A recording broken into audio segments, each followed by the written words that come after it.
Good morning विद्यार्थियों। फिलो institute के online platform पर सभी विद्यार्थियों का स्वागत है। आज मैं कक्षा 10 के हिंदी के कुछ चुनिंदा बहुविकल्पी प्रश्नों को लेकर आया हूं, जो परीक्षा में प्रश्न के रूप में सीधे सीधे आएंगे। तो आइए बिना देर किए हुए उन प्रश्नों को देख लेते हैं कि आप जल्दी जल्दी रिवीजन करके और परीक्षा में 20 मार्क एकदम कंप्लीट करेंगे। इस मैं वीडियो में 20 क्वेश्चन लेके आऊंगा। 20 क्वेश्चन में से लगभग अधिक से अधिक 15-16 क्वेश्चन ऐसा लेकर आया हूं जो सीधे सीधे परीक्षा में प्रश्न के रूप में आएंगे। ये हमारी गारंटी है। आप हमारी वीडियो 2 बार देखिए और आपका 20 नंबर कंफर्म रहेगा। तो आइए इस प्रश्न को हम देख लेते हैं क्या है। तो दिया है कक्षा 10 की हिंदी, निम्न कथनों में से सही कथन पहचान कर लिखिए। पहला क्वेश्चन है, निम्न कथनों में से सही कथन पहचान कर लिखिए। 4 कथन दिया हुआ है, उसमें से कौन सा सही कथन है उसको चुनकर लिखना है। पहला कथन है, श्री नारायण चतुर्वेदी एक रेडियो रूपककार थे। कह रहा है कि श्री नारायण चतुर्वेदी एक रेडियो रूपककार थे। दूसरा, ठूठायाम के लेखक जयप्रकाश भारती हैं। तीसरा, मैला आंचल के लेखक फणीश्वर नाथ रेणु जी हैं। गबन मुंशी प्रेमचंद्र की काव्य कृति है। इन 4 ऑप्शनों में से कौन सा सही है वो आपको चूज करना है। मैं आपको 10 सेकंड का टाइम दे रहा हूं, चूज करके बताइए। इसके बाद मैं इसका सही वाला आंसर आपको बता दूंगा। तो कोशिश करिए।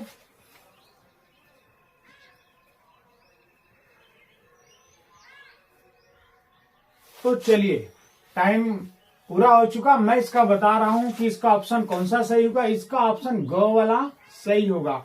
ग वाला ऑप्शन इसलिए सही होगा कि मैला आंचल के लेखक कौन है? फणीश्वर नाथ रेणु जी हैं। और ठूठायाम के लेखक जयप्रकाश भारती गलत हैं। श्री नारायण चतुर्वेदी एक रेडियोकार के रूप में वो भी गलत है। गबन मुंशी प्रेमचंद की काव्य कृति ये भी गलत है। गबन जो है मुंशी प्रेमचंद का उपन्यास है, काव्य कृति नहीं है, इसीलिए भी गलत है। सही क्या है? हमारा ग वाला ऑप्शन सही है।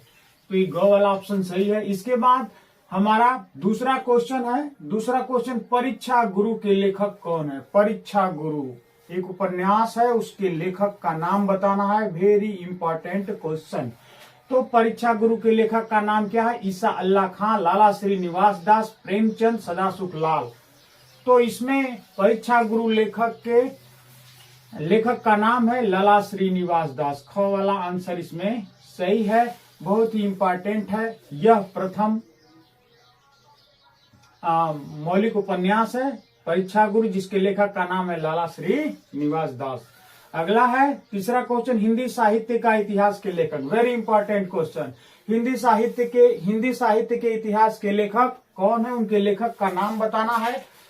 तो यहाँ पे ऑप्शन में दे रखा है हिंदी साहित्य का इतिहास के लेखक कौन है? आचार्य रामचंद्र शुक्ल, श्याम सुंदर दास, भारतेंदु हरिश्चंद्र, जयशंकर प्रसाद।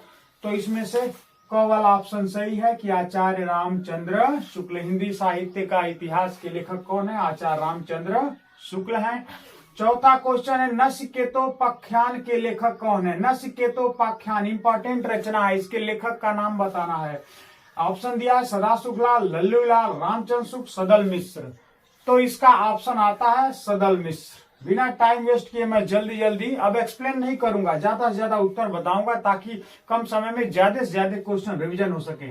तो नचिकेतोपाख्यान के लेखक कौन है? सदल मिश्र है। घ वाला ऑप्शन सही है प्रश्न नंबर 4 का। अब आइए प्रश्न नंबर 5। प्रश्न नंबर 5 है, कफन कहानी के लेखक का नाम। कफन कहानी एक बहुत ही इंपॉर्टेंट और महत्वपूर्ण कहानी है और वो बहुत प्रसिद्ध लेखक की कहानी, उस लेखक का नाम बताना है। कफन कहानी के लेखक का नाम क्या है? जयशंकर प्रसाद, प्रेमचंद्र, मोहन राकेश और महादेवी वर्मा। तो इसमें ख वाला ऑप्शन सही जाता है। मुंशी प्रेमचंद की प्रसिद्ध कहानी का नाम है कफन। अगला, अर्धनारीश्वर के लेखक कौन है? अर्धनारीश्वर के लेखक का नाम बताना है। ऑप्शन में दिया है दिनकर, ख वाले में दिया भारतेंदु हरिश्चंद्र, ग वाले में दिया धर्मवीर भारती, घ वाले में दिया अज्ञेय। तो अर्धनारीश्वर के लेखक का नाम है दिनकर। रामधारी सिंह दिनकर अर्धनारीश्वर के लेखक हैं। अगला क्वेश्चन 7वां है, रीतिकालीन के किस कवि ने वीर रस की रचना की है? रीतकालीन के उस कवि का नाम बताना है जो वीर रस में अपनी रचना किया है। तो ऑप्शन में है घनानंद, ख में है भूषण, ग में है बिहारी, घ में है सेनापति। तो रीतिकालीन धारा के जो भूषण कवि थे उन्होंने वीर रस की रचना की। तो इसका उत्तर जाता है ख वाला ऑप्शन सही होता है कि रीतिकालीन के किस कवि ने वीर रस की रचना की, भूषण ने वीर रस की रचना की। अगला 8वां क्वेश्चन है, द्विवेदी युग में लिखी गई रचना का नाम बताइए। ये 4 रचनाओं का नाम दिया है, उसमें से बताना है कौन सी रचना द्विवेदी युग में लिखी गई है। तार सप्तक, कामायनी, गीतिका, प्रिय प्रवास। इसमें बताना है कि कौन सी रचना द्विवेदी युग में लिखी गई है। तार सप्तक है, कामायनी है, गीतिका है और प्रिय प्रवास है। तो इसमें से चौथा वाला ऑप्शन सही है कि प्रिय प्रवास जो रचना है वो द्विवेदी युग की रचना है। प्रिय प्रवास, जिसके लेखक कौन है, प्रिय प्रवास। प्रिय प्रवास के लेखक का नाम खोजिए, मैं बताऊंगा बाद में। छायावादी युग के कवि, छायावादी युग के कवि हैं, इसमें से बताना है प्रश्न नंबर 9, छायावादी युग के कौन से कवि हैं। नरेंद्र शर्मा है, सूर्यकांत त्रिपाठी निराला जी हैं, भवानी प्रसाद मिश्र हैं, गिरिजा कुमार माथुर हैं। तो छायावादी युग के 4 स्तंभ होते हैं जिनके नाम है महादेवी वर्मा, सुमित्रानंदन पंत, सूर्यकांत त्रिपाठी निराला, जयशंकर प्रसाद। तो इसमें उत्तर आता है सूर्यकांत त्रिपाठी निराला। सूर्यकांत त्रिपाठी निराला क्या है, छायावादी युग के कवि हैं। हमारा 10वां क्वेश्चन है, जयशंकर प्रसाद किस युग के लेखक हैं। जयशंकर प्रसाद एक प्रसिद्ध नाटककार थे और ये बताना है कि जयशंकर प्रसाद किस युग के लेखक हैं। ऑप्शन में है शुक्ल युग, छायावाद युग, भारतेंदु युग, प्रगतिवादी युग। बहुत ही इंपॉर्टेंट क्वेश्चन है कि जयशंकर प्रसाद किस युग के लेखक हैं। तो इसका उत्तर होगा जयशंकर प्रसाद शुक्ल युग के लेखक हैं। जयशंकर प्रसाद शुक्ल युग के लेखक हैं। आप इन प्रश्नों को नोट डाउन कर लीजिए, इसके बाद मैं फिर 10 प्रश्नों की श्रृंखला लेकर आऊंगा। वेरी इंपॉर्टेंट क्वेश्चन और वो व्याकरण पर आधारित होगा। जो प्रश्न के रूप में आपके क्वेश्चन में आएगा 100% आप इसको नोट डाउन कर लीजिए। फिर मैं आपको अगला क्वेश्चन 10 और व्याकरण से लेकर आ रहा हूं, उसको नोट डाउन कर लीजिए।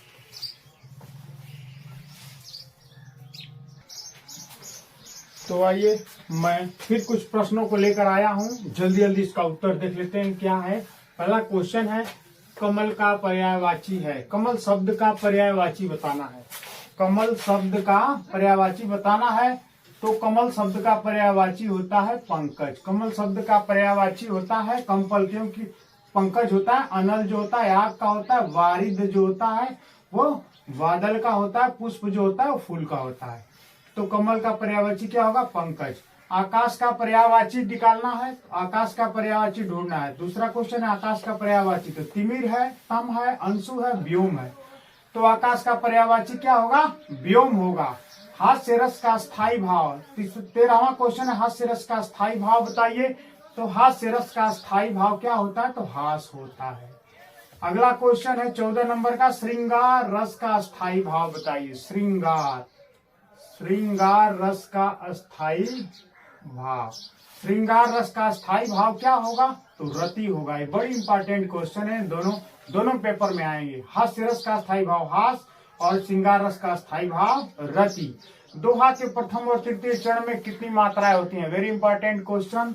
दोहा के प्रथम और तृतीय चरण में कितनी मात्राएं होती है, तो घ वाला ऑप्शन सही हो जाता है, 13 और 13 मात्राएं होती हैं।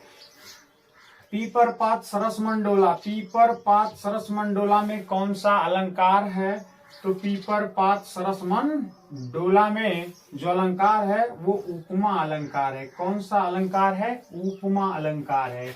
अगले क्वेश्चन पे चलते हैं। क्वेश्चन नंबर 17 दिया है कि अधिपति में उपसर्ग बताइए। अधिपति में उपसर्ग क्या है, तो जो शब्दों के आगे जोड़ा जाता है वो उपसर्ग होता है। अधिपति में अधि उपसर्ग है, अधिपति में अधि उपसर्ग है। घोल ऑप्शन सही हो जाता है। अगला है अभ्युदय में उपसर्ग लिखिए। अभ्युदय, बड़े ध्यान से देखिए, अभ्युदय में उपसर्ग लिखिए तो जो आगे जुड़ा होता है वही उपसर्ग होता है। अभ्युदय में 2 शब्द है, अभिधन उदय, अभिधन उदय बराबर अभ्युदय, इसलिए इसमें कौन सा ऑप्शन सही होता है, गौ वाला ऑप्शन सही हो जाता है कि अभि उपसर्ग है। कौन सा उपसर्ग है, अभि उपसर्ग है। सजावट, सजावट में प्रत्यय लिखिए। 19 नंबर का क्वेश्चन है सजावट, सजावट में प्रत्यय लिखना है। तो सज धन आवट जो शब्दों के पीछे जोड़े जाते हैं वो प्रत्यय होते हैं, ये उपसर्ग का उल्टा होता है। तो सज धन आवट, इसमें आवट प्रत्यय है, क वाला ऑप्शन सही हो जाता है, क्योंकि वट नहीं है, ट नहीं है, आवत नहीं है, तीनों गलत है, क वाला सही है। अगला 20 नंबर का क्वेश्चन, कृपालु में प्रत्यय लिखिए। बहुत इंपॉर्टेंट क्वेश्चन, कृपालु में प्रत्यय लिखिए। तो कृपालु में दो शब्द है, कृपधन आलू, कृपधन आलू। तो इसमें कौन सा सही होता है? आलू प्रत्यय है, न अलू है, न लू है, न पालू है, कौन सा है? आलू। आलू प्रत्यय जुड़ा हुआ है, तो इसका शब्द बना कृपालु। 20 नंबर का गौल ऑप्शन सही है। 21 नंबर, पाप पुण्य में कौन सा समास है? पाप और पुण्य। जहां दोनों पद प्रधान होंगे वहां द्वंद्व समास होगा। पाप और पुण्य में कौन सा समास है? द्वंद्व समास है। गौल ऑप्शन सही हो जाता है इस प्रश्न का। और अभी अंतिम वाला क्वेश्चन है 22वां, पीतांबर में समास बताइए। पीतांबर शब्द में कौन सा समास है?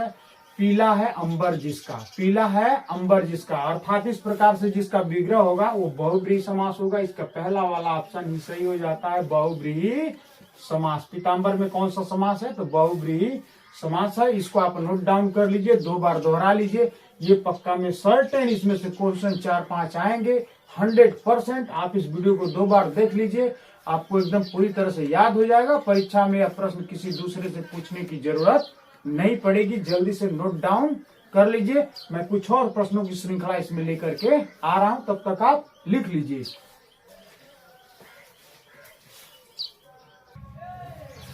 तो आइए इसमें कुछ और प्रश्न में लेकर आया, इसको फटाफट हम देख ले रहे हैं कि पठ धातु के लट लकार मध्यम पुरुष एक वचन का रूप होगा। पठ धातु के लट लकार मध्यम पुरुष एक वचन का रूप होगा।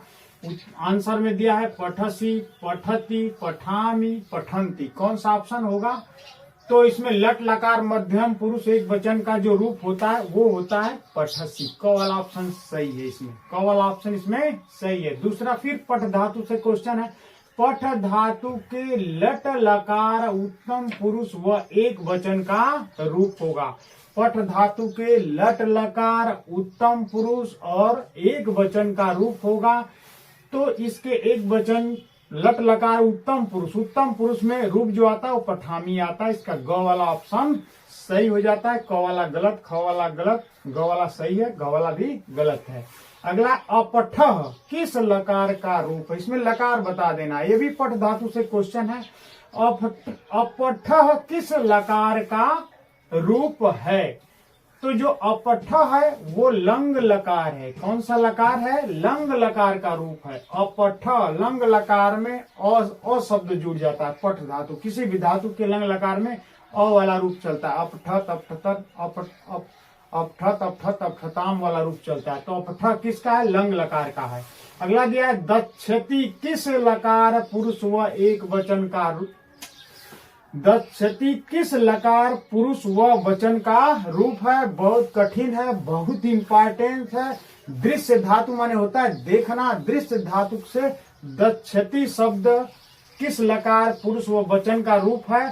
तो इसका ऑप्शन दिया है लिट लकार प्रथम पुरुष एक वचन, लट लकार प्रथम पुरुष एक वचन, लोट लकार उत्तम पुरुष एक वचन, चौथा इसमें से कोई नहीं। तो इसका भी 1 नंबर वाला ऑप्शन सही है, क वाला ऑप्शन सही है कि लिट लकार प्रथम पुरुष एक वचन का जो रूप होता है वो दक्षति होता है। तो हमारी वीडियो कैसी लगी कमेंट सेक्शन में कमेंट करिएगा। 2 से 4 बार हमारी वीडियो देख लीजिए। और जितने मैंने 26 प्रश्नों की श्रृंखला लाई है इसमें से 15 से 16 क्वेश्चन जरूर पर पेपर में आ जाएंगे। आप इसको 100% हमारी गारंटी है। और इस वीडियो को 2 से 3 बार देख लीजिए, आपका डाउट दूर हो जाएगा और परीक्षा में बिना किसी की सहायता से आप 20 नंबर पक्का सिक्योर करके आएंगे। अब नेक्स्ट वीडियो का वेट करिए, तब तक के लिए थैंक यू, धन्यवाद।